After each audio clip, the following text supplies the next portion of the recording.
Lalu saya kemudian sampai pada kesimpulan, oh maksud guru saya itu, yang keliru bukan jadi pegawai negerinya, yang gajinya tetap, atau jadi pegawai swasta, yang take home pay-nya jelas. Bukan Pak, yang keliru adalah mengira bahwa satu-satunya rizki adalah gaji.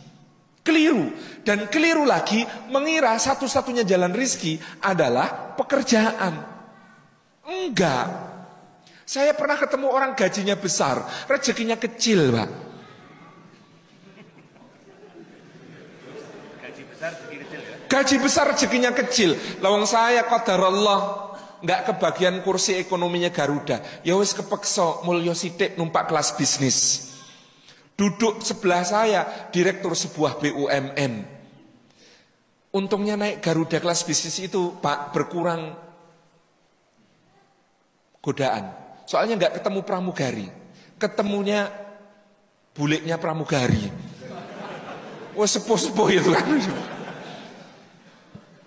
Terus itu buliknya itu nyuguh makanan macam-macam, sak tataan gede gitu, hiasannya api-api gitu kan. Saya disuguh itu, tak maem, ngemel saya, seneng gitu. Yang sebelah saya itu nyekeli gelas, kenceng nyekelinya, isinya air putih tok, digelenggang-gelenggang sambil ngeliatin saya tampak cemburu gitu. Maka saya tanya, Pak kok nggak dar, Pak? Nasib dek, loh nasib gimana? Dulu waktu muda tuh saya pengen makan enak, nggak kuat beli. Lah sekarang kuat beli nggak boleh sama dokter. Mau makan gurih, kata dokter, jangan Pak, kolesterolnya. Mau makan manis, kata dokter, jangan Pak, diabetesnya. Mau makan asin, kata dokter, jangan Pak, hipertensinya. Mau makan kacang saja, kata dokter, jangan Pak, asam uratnya. Dan terus dia ngeliatin saya gitu. Saya waktu itu merasa sangat kaya raya, Pak. Rezeki itu bukan soal apa yang bisa dibeli.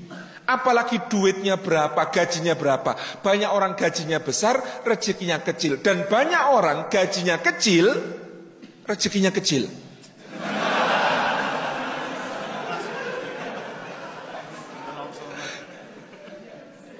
Ya Allah, maksud saya begini. Orang mengira rezeki itu apa yang bisa dibeli, Pak. Saya kenal ada pengusaha rumah makan di Jogja. Omsetnya miliaran per bulan. Tapi kalau tidur di kasur, punggungnya sakit. Jadi dia itu sudah dicoba merek apapun, Mbak. Dari kasur kapuk yang paling deso, sampai kasur pegas yang paling mendul-mendul. Kalau ditekan sini, yang muncul di situ, gitu. Itu semuanya tetap sakit. Dia itu baru nggak sakit punggungnya kalau tidur di lantai beralas tikar pandan buatan muntilan. Kabupaten Magelang, Jawa Tengah. Satu hari diundang kementerian di Jakarta ngisi pelatihan kewirausahaan, nginep, diinapkan di hotel bintang 5, presidential suite-nya paling bagus kamarnya. Itu masuk kamar asistennya ketawa. Masuk kamar buka koper, keluarkan tiker, gelar di lantai.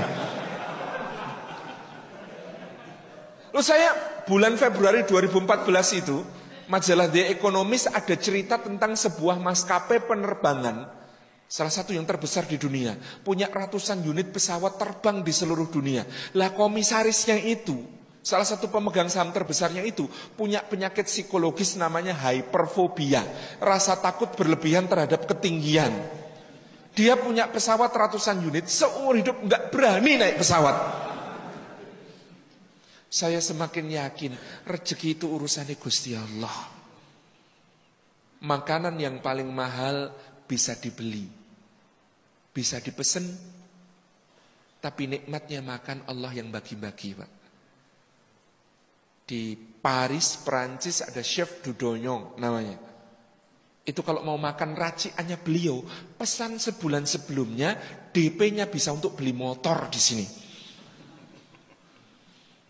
Nikmati racikannya itu. Tapi yang namanya nikmatnya makan, Pak. Loh, saya pernah lihat di Gunung Kidul ada petani macul dari jam 6:30 sampai 10:30. Jam 10:30 istrinya datang gendong tenggok. Isinya nasi ketan ditaburi parutan kelapa sama teh panas wangi sepet legi kental. Itu digelek itu terus baru kuwi ahnya itu nikmat banget gitu. Terus sama istrinya itu disuapin itu mesem Pak. Ya Allah mesemnya itu saya khawatir seluruh dunia ini nggak ada yang bisa beli senyum seperti itu Pak. Tuh nikmatnya tidur itu Allah yang bagi Pak. Meskipun kamar hotel termahal dengan kasur paling empuk, layanan servis paling premium ditawarkan hotel Burj Al Arab di Dubai yang mengaku bintang 7 satu-satunya di dunia.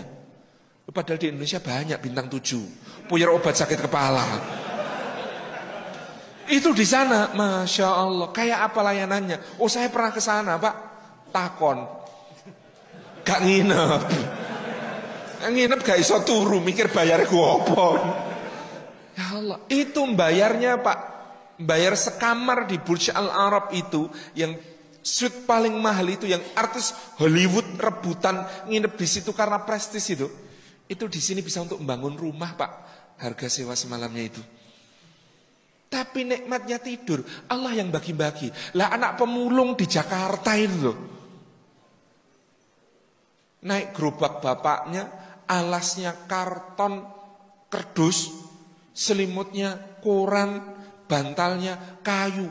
Wah itu nyenyaknya luar biasa, dibangunin susah. Ya Allah, rizki.